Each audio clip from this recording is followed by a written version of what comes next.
Sabi sa CCC, yung 7 days creation, authored by the priests.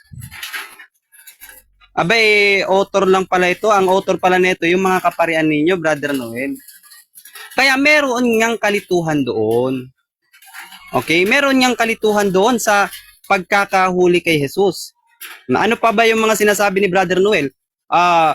Pinatay daw si Jesus sa mga Hudyo. Brother Noel, hindi ka yata familiar sa paniniwala ng mga Hudyo. Alam mo ba na ang paniniwala ng mga Hudyo, hindi mapapatay ang Misaya. Kahit pa man ito ay patayin mo, hindi ito mamamatay.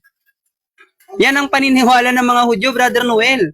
Hindi mamamatay ang Misaya. Kaya nga naniwala sila na si Jesus ay hindi Misaya kasi nagawa nilang patayin.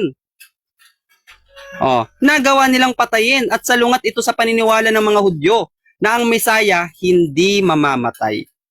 Okay? Pamumunuan sila sa digmaan. Palpak talaga, Brother Noel.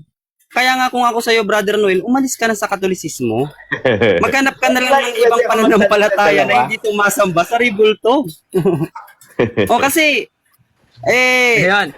sa lahat ng relihiyon talaga, yung pagsamba sa ribulto talaga yung kasuklam-suklam, Brother Noel.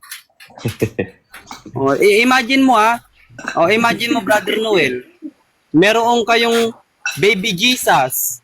Tapos yung katabi ng baby Jesus, yung nakahiga dun sa sabsaban, meron kayong Jesus na tumatayo o nakakatayo na. Tapos sa tabi ng nakakatayo, merong binata. Tapos sa tabi ng binata, merong mama na, matanda na. Tapos sa tabi nun, merong nakapako na. Ang dami niyong Jesus. Live of may tenga. Pwede ka magtanong, live? Dalawa? Wait lang. Wait lang, Brother Noel. Ang dami mo kanina sinabi. Bago kayo. Sandali lang, commercial lang tayo Sa 68 million viewers, ayan, sharing lang po ang nagaganap dito.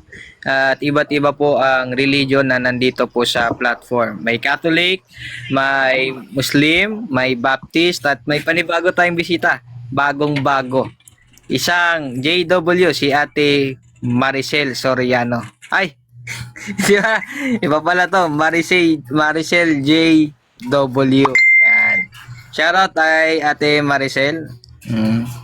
Meron tayong programa mamaya, Bash Talks, at may tatalakayin ang ating dalawang speaker dito sa platform na ito. I think alas 9 magsisimula. At abangan po ninyo, no? At sa mga nakikinig dyan, pakisuyo naman, tuloy-tuloy lang sa pagtatap ng ating live. Pakishare, tsaka repost. Maraming makapakinig. Sige, tuloy lang ang usap. Ate Maricel, meron ka bang gustong sabihin? Ako naman, host, maiksi lang. Sige, Kuya Jabe. Ayan, So, inislab ni Suna yung latag ko, no?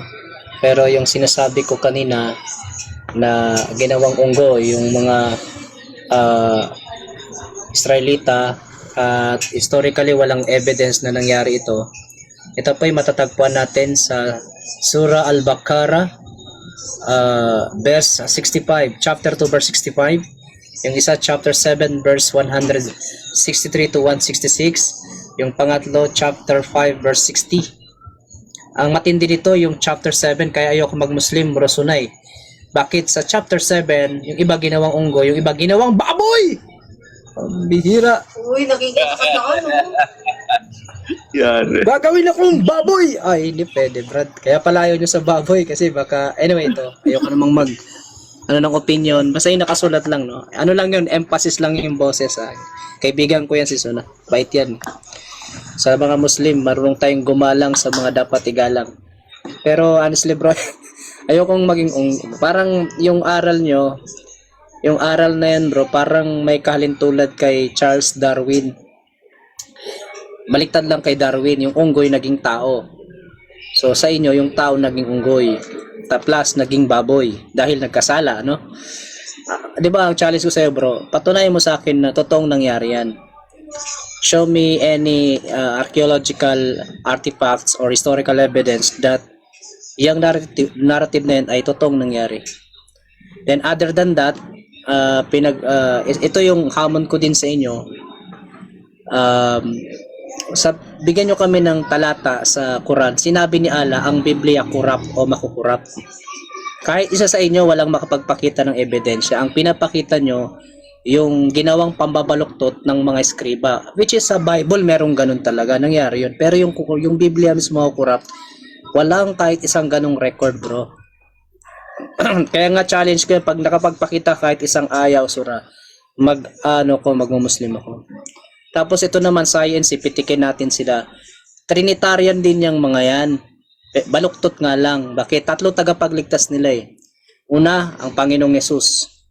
Ito yung kanta ni Sarah na yung ano ba yun? Yung alala ko lang ito yung church na is not enough eh. Bakit? It's not enough to believe in Jesus Christ. You must be a member of INC para ma-save. It's not enough to believe in Jesus Christ. You must believe sa huling sugo para ma-save. So Trinitarian sila, 3 tagapagligtas nila. Baluktot nga lang na pagka-Trinitarian. Tapos Trinity rin sila. Bakit Trinity? 2 sinasamba.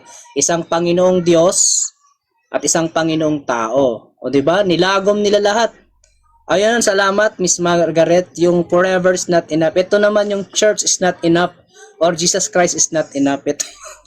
Yeah, nasa ano niya, binabasa ko fundamental doctrine. So medyo nakakatawa, no? It's not enough to believe in Jesus Christ. You must be a member of the church para maligtas. It's not enough to believe in Jesus Christ. You must believe also sa last messenger. So, 3 tagapagligtas nyo, Trinitarian din kayo, medyo baluktot lang. So, yun lang, salamat. Ngayon, bilang Iglesia ni Cristo naman, kung ang pag-uusapan ay kaligtasan, katulad ng tinatalakay ni Kuya Joven, hindi ko pipiliin yung Baptist kasi pangtamad yung paniniwala o pananampalataya nila sa kaligtasan. O, sipsipin mo, faith alone is enough for someone to be saved. Ha? Sampalataya ka lang, kahit wala nang gawa, ligtas ka na. Yun daw gawa, bunga na lang daw yun ng pananampalataya. Pero sumampalataya ka lang, ligtas ka na. Pangtamad, di ba? Ayoko naman ng ganun. Ang Diyos naman hindi nagtuturo ng katamaran, di ba? Kuya Shelby, anong masasabi mo sa mga binanggit ni Kuya Joven? Andiyan ka ba? Sabi ko, Pastor Joven, sana tuloy-tuloy mo pang pag-aralan yung aming pangunahing aral para sa mga susunod na pagkakataon, matawag ka sa loob ng banal na iglesia. Ayan, nagsusuri na po si Pastor Joven sa Iglesia ni Cristo. Sana dalo ka rin sa mga pagsamba. Ayan, thank you so much, Pastor Joven. Okay, the stage is yours, Kuya Light of Suna. Okay. Sabi ni Joven, ayaw niya raw sa Islam kasi ginawang baboy at ginawang actually ayaw ko rin Brother Joven sa pagiging Kristiyano kasi pag naging Kristiyano ka kakain ka ng damo kagaya ng hayop.